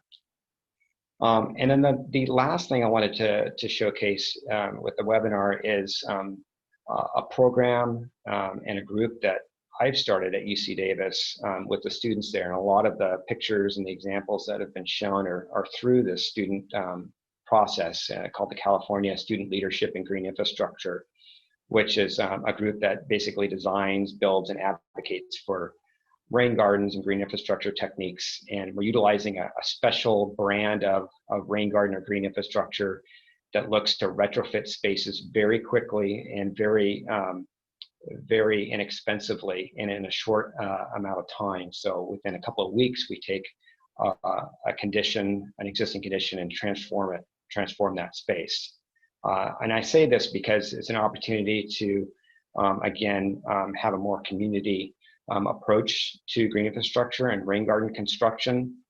And as I go through these next couple of slides, I point this out because maybe you can band with your neighbors. And if you're looking at a rain garden application at your house, maybe you don't have to go it alone. You can have a work party when it's appropriate to do so, even with our pandemic, to be able to utilize the help of your neighbors and introduce green infrastructure. But here's some shots of students working together, UC Davis students, and even high school students working together to create rain garden transformations. You can see this one here is an application of removing lawn and introducing a rain garden, and we only expended about $5,000 of money for that. Here's another example of kind of a before space. And I showed this rain garden within this webinar quite a bit. This is what it looks like today with just $3,300 of expenditure. So lots of different ideas, lots of different techniques. This is a big crash course with rain gardens specific to residential applications and beyond.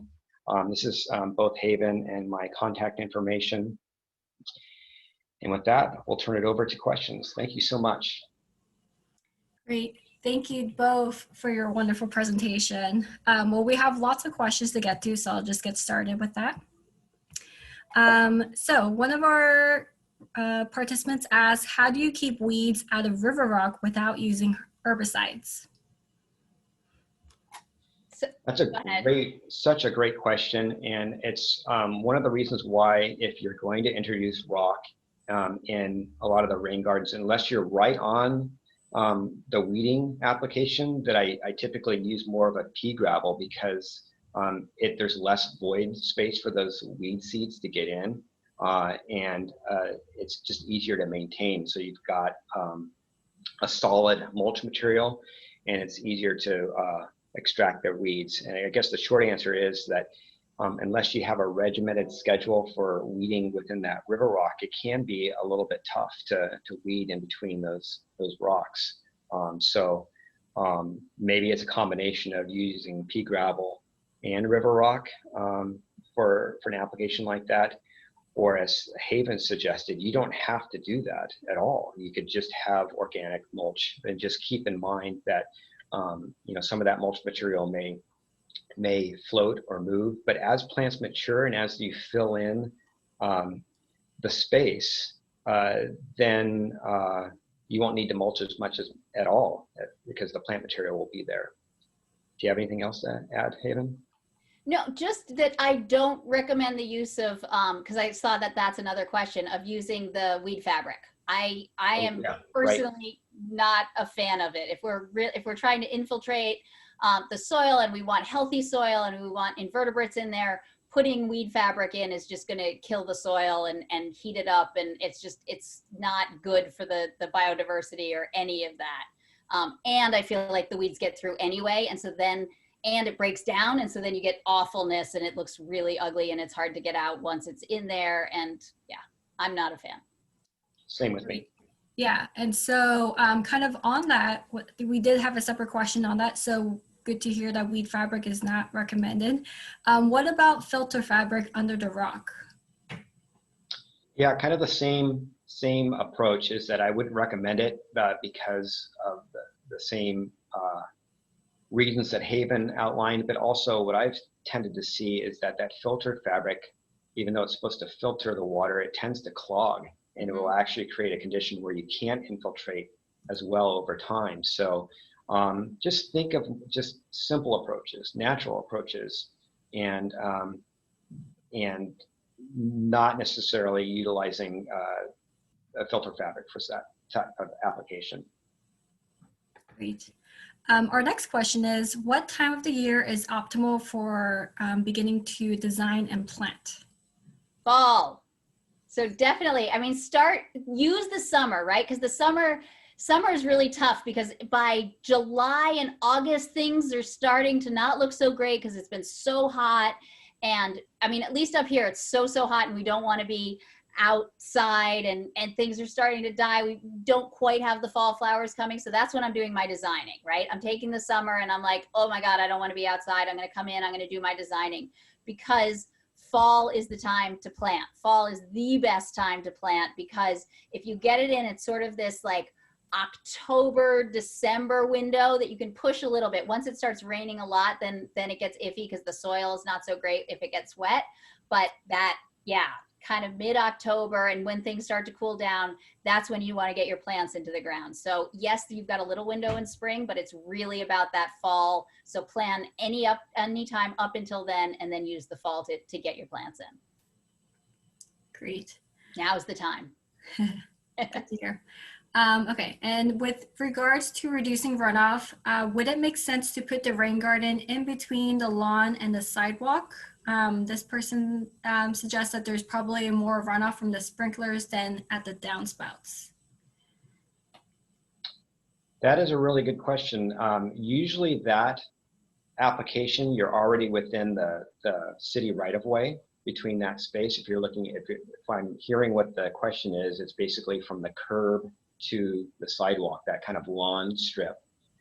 If that's the case, then I would be very interested to see rain garden applications in that zone, but it's usually within the city right of way. So yes, there's great opportunity to do that, but there's a lot of different steps to go through to allow that to happen from a permit standpoint. So utilizing first and foremost your own private space for rain gardens is a great way to try to intercept that water before it gets to that zone. But that doesn't preclude the idea of potentially working with a municipality to see if there's ways to manage water within the landscape strip between the sidewalk zone and the curb, if I'm understanding the question right. Mm-hmm. Okay. And let's see. So our next question is about cost. So it sounds like all of these, converting a rain garden, a turf lawn to a rain garden has some, investments, some monetary investments involved. Do you have any, suggestions to help homeowners that have larger properties to make this more of like an affordable project for them? Well, one of the suggestions, when Kevin was listing different types of people to ask for design advice, he did not mention students. And that is really a pretty inexpensive way usually to get some good, someone who's really eager to do the design. And so I would say reach out to local community colleges, universities, any landscape architecture design programs for students. I think that's one way. And to the extent, you can put in fancy walkways and benches and all of that, but really, if you boil it all down, we're talking about digging out a small area, maybe putting in some edging to make it easier for you to maintain, but that's not even a requirement, and then putting in plants. And so it can be done on the cheap. And honestly, you can also use seeds, right? You don't have to go buy gallon pots. You can buy 4-inch pots, you can get plugs, you can get seeds. And so you don't have to spend all the money on plants either. So there are definitely ways to cut costs. Do you have other things, Kevin, that you think, or does that cover it? No, I think that was great. All those different ways sound really good. And I just reiterate that it can be as fancy as it wants to be, or it can be as simple as it wants to be. And there's a big range there. So based on what you just mentioned, Haven, I think there's a lot of different ways to make this relatively inexpensive. And then absolutely utilize the rebate program too. Yeah, perfect. Well said. This next question might be a little specific.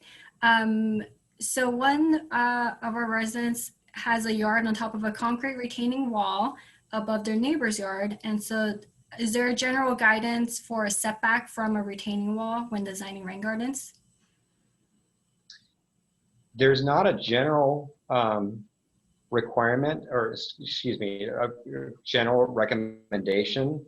That sounds like you may want to talk with a professional, either a civil engineer or a geotechnical engineer, to understand the ramifications of introducing water next to this retaining wall, especially if it's downslope or upslope from another person's property, because we wouldn't want to introduce water up against that retaining wall and create a condition where it's problematic for both the retaining wall in terms of the loads up against it, as well as the potential for that water to move downstream into that neighbor's property. So that sounds like a unique condition, but unique but common at the same time. But it would need some extra study from probably an engineer to understand what's the best approach for that particular area.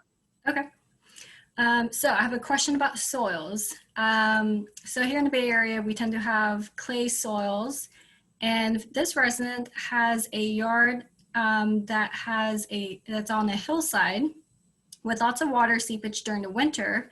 And so to prep for the soil for a future rain garden, they're asking, would it be advisable to plant a cover crop or even California wildflowers to loosen up the soil? Yeah, I say go for it. I mean, I think that's a great way to handle it. I think to the extent if it's really hard and heavy and clay, I think a combination of putting in like a cover crop or adding, I mean, you can get some great native wildflower seed mixes that you can put in. And also really, if you want to just go for it, the other thing is just to pre-irrigate, right? And run a sprinkler over for a day, you know, ahead of time, and really let it soak in. And then that helps loosen up the soil so that you can start digging that way. Perfect. And let's see. So we were talking about the mulch earlier. And so with regards to that, would bark mulch float, and wouldn't that clog the drain? And so I guess they're kind of asking, you know, what sediment protection or sediment erosion controls should be in place to protect their storm drain on site? Based on some of the examples that we showed earlier, yes, that can happen, where the bark mulch begins to float. Haven had showed a photo of kind of having a ribbon of rock around the inlet that's kind of designed to help protect that inlet from things getting into it, whether it be mulch or trash or other different things. So you can kind of allow a protective layer of rock around your inlet to capture some of that mulch before it goes into the inlet itself. And then there's other opportunities to just introduce, like I said before, if there's a lot of water that's constantly going in there, or if there's a lot of energy in the water, to switch out that mulch with maybe pea gravel to allow for less floatable material getting close to that inlet. And then one final thing is that even if it may float a little bit to begin with, but as the plants mature and they start to make their own space and grow together, there will be less of a need to actually even put any mulch down. So the problem will eventually potentially resolve itself just by the maturing of the plants. Yeah, and the one thing I would add too is just to add to your list of maintenance, yearly maintenance, is checking that drain. If you have an overflow drain, if it's going towards a drain, you can go and clean that out. And that should be done relatively regularly in case there is bark mulch, in case there are leaves that are blocking that. So definitely dealing with that on a regular basis will also help. Great. Our next question is 10 feet from house at the start of the edge of basin or center of basin? I think this was talking about the setback earlier. Yeah, it's from my understanding, it's basically the foundation or the stem wall of the house. So you're looking at that kind of that outside edge where where you have your house and then you've got your landscape. It's from that foundation point is where you want to extend beyond 10 feet from that point. Great. And is that's to the edge of the garden or the center of the garden, the 10 feet? It's essentially, and it can get a little complex with that, but it's essentially towards the wetted portion of the rain garden. So even if we're carving down in space like this, it's not necessarily the transition space. It's mainly there to understand that when the water is ponding, that the water is infiltrating in that wetted area, and it's not going back towards the building foundation. So in other words, you may start grading your transition and grade for the rain garden a bit sooner than the 10 feet, but the actual point where you're ponding water, that point is where you want to have at least 10 feet of separation between the wetted portion of the rain garden and the building foundation. Got it. So a question probably for you, Haven. How do you move a plant that's rooted and grown too large for a planter into a larger space?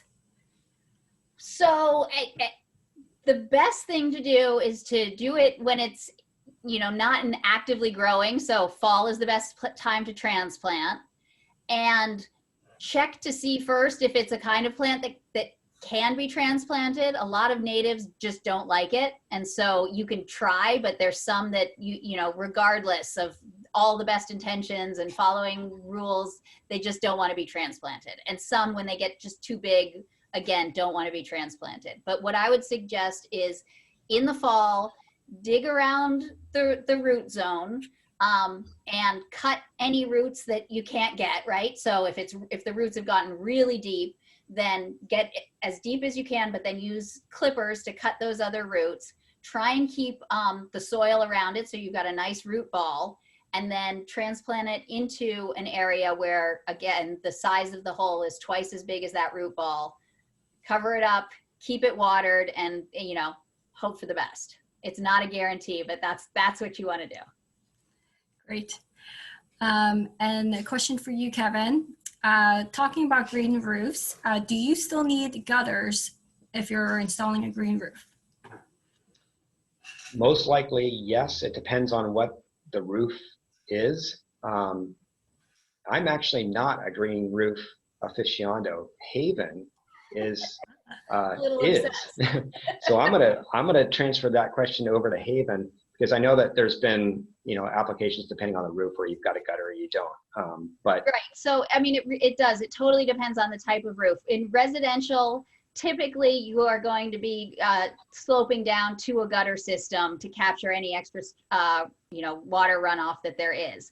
In other applications, in commercial applications, it could be that the water actually drains to a central drain and then goes out the building. You also have slot drains. And so I've seen some cool applications where it's just a sloped roof and then it's a slot drain across the entire thing, so that the water just kind of comes out as a sheet, like a curtain over the edge of the roof. So that's another way. But typically residential applications, it's going into a gutter of some sort. Got it. And a question about leaves. So we were talking about leaf removal, and one of our participants asked, wouldn't the leaves naturally decompose if left on site? And if you don't do leaf removal, well, isn't that typically what happens, that they will just naturally decompose? Yes. And Kevin, then you can add to mine. So my understanding with the leaf removal is that it's fine. Like you want some for the birds, and you want the decomposition, and it's a good thing. The problem is that if they're at the bottom of a rain garden and they're wet and thick, that can cause like a buildup, that some of the diseases can get caught in that. And then if they build up in the leaves, then they can go and infect the plants. And so for the plant health, you want to do that. Also, the other big thing with the leaves is that you don't want to block your drainage. And so if you have this thick layer of leaves, again, along the bottom, it can prevent the water from infiltrating the way you want it to. And so you would want to remove around that area. But certainly along the sides and tucked in, and for the birds, leaving some leaves, you don't have to get every leaf. Got it. Are there any fertilizers that you recommend? And if so, how often would you use them? Haven and I were talking about this shortly before our presentation, and I know for myself that I typically have not used fertilizers at all with any of my rain garden projects. I pretty much rely on compost as my natural source of fertilization. And once the rain garden's built, I haven't had a need to utilize fertilizer or any sort of pesticides or herbicides with it. But so I guess the short answer is I don't have any recommendations because I don't typically use it. Yeah, I same thing. I haven't used it much. Every once in a while I'll do like definitely compost within the soil initially in the prep, but I will do like a top dressing of compost every now and then too. You know, just kind of around the base of some plants, especially if it seems like they're having a tough time, but not miracle growing it. Great. And then actually, speaking of compost, if you live in Burlingame, our Parks Department is actually giving away free compost next Saturday. And so I would encourage you, even if you don't live in Burlingame, check out with your local municipality to see that the Parks Department might be giving away some free compost. So that's always, you know, a free option to save money. That's awesome. Great. Let's see. Our next question is, are there any calculations to figure out the volume of water and ponding area? You can go through a calculation of ponding area and how much water. I would suggest keeping it as simple as possible and utilize basically the sizing criteria that I talked about before of using kind of that 4% rule as to understand how much water you may want to collect as a minimum on your site. But I guess maybe that might be a good question to email me, and we can go through a more detailed example of what those calculations might want to be, because sometimes it's fun to understand, you know, how much water can an individual rain garden capture and infiltrate. Please do. Please, you've got my email information on the slides there. Email me the question, and maybe I can answer it with a lot more specifics. Great. So I know we are actually at 12:01, and so I just want to be courteous to our speakers' time. There are a couple more questions. Do you have time to answer those, or should we? Yes. Okay. Yeah. Great. Why don't we just do these last two questions, and then we also have, you know, we're sharing this presentation at the end, and so it'll be recorded and this disseminated to you all. So if you have any other questions that you'd like to follow up with Kevin or Haven on, please feel free to do so. Okay, so this first question is, I have a couple of rain gutter downspout that ends on the gravel walkway and have a garden that's 4 feet wide at the opposite of my house. How do we divert to the garden? 1, and 2, do I need to dig out the walkway and install pipe or some kind of stone passage to like maybe like a French drain, I guess? Any thoughts? Yes, sounds like the question is mainly about the conveyance of the water from that downspout to the rain garden that's offset a bit. So you've got a gravel pathway there. There's a couple of different things you can do. Was it gravel? Did I hear that right? Yes. Okay. So one approach, and we showed this in the webinar, is to be able to have the water go overhead. So you're not directing water through that gravel pathway. Maybe you have a small structure that has the water go aqueduct style, and you're taking the water from the rooftop above ground and into that rain garden space that's just beyond, so that there's no ability for that water to go into the gravel pathway and start eroding the pathway itself. So you're just taking it above and beyond and letting it spill out into the rain garden. And then the other option would be to utilize just a drain pipe that would go underneath the gravel pathway, But in that approach, you probably would have to take out a portion of the gravel just to get the drain pipe to go underneath, but it might be just a sliver of maybe just 12 inches or so to get the drain pipe to go underneath and convey that water to the rain garden. And then the last approach would be to have to pour just a small concrete pathway at the flow point of the downspout, where it's at the bottom of the downspout, that has a hard, non-erodible surface to allow that water to move across the pathway and into the rain garden. So there's kind of 3 different techniques to maybe look at for that. Great, thank you. And our last question, would leaves on the ground be considered natural compost?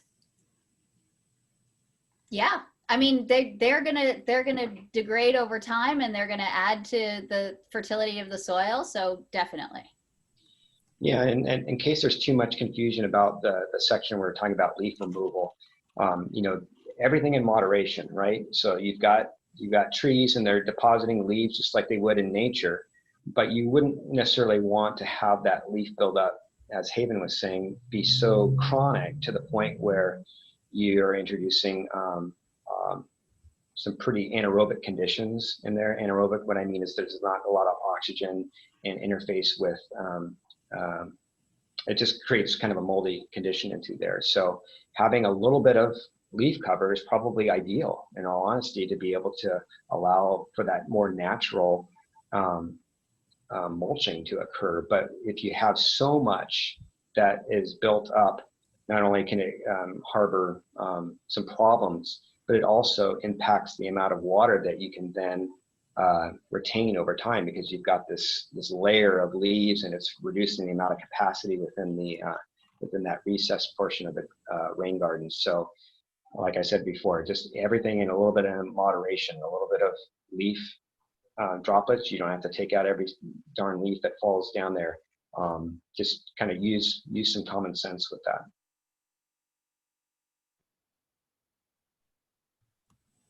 All right. Well, we just got one more question in from Carrie, who's still unclear about a clarification point.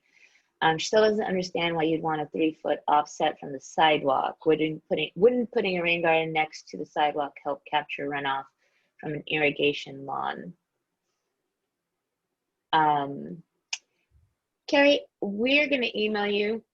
I'm going to get someone from the program maybe to give you a little bit more information regarding that, unless Kevin or Haven, you have a answer for Carrie. No, I don't know what the impetus was for the 3-foot offset from the sidewalk. It might be because, you know, I'm just taking a guess, is that if that sidewalk ever needed to be repaired, that it wouldn't impact the rain garden. So maybe it's just a zone being able to make repairs to any sort of sidewalk condition without hurting the rain garden or the landscape as much. Right. And it's part of the regulations and requirements, so we can't necessarily change it, but perhaps, Carrie, we can get you a little bit more explanation there. And with that being said, that was our last question. I want to thank Kevin and Haven again. You guys just did an amazing job. I want to also thank everyone for spending 2 hours this morning with us. I hope you have a lot of information and you feel inspired to go out and tear up your lawn and build a rain garden and apply to this rebate program. So before you tear up your lawn, make sure you read the rebate information first. We're getting a lot of thank yous and appreciation from the Q&As. We thank you guys very much. And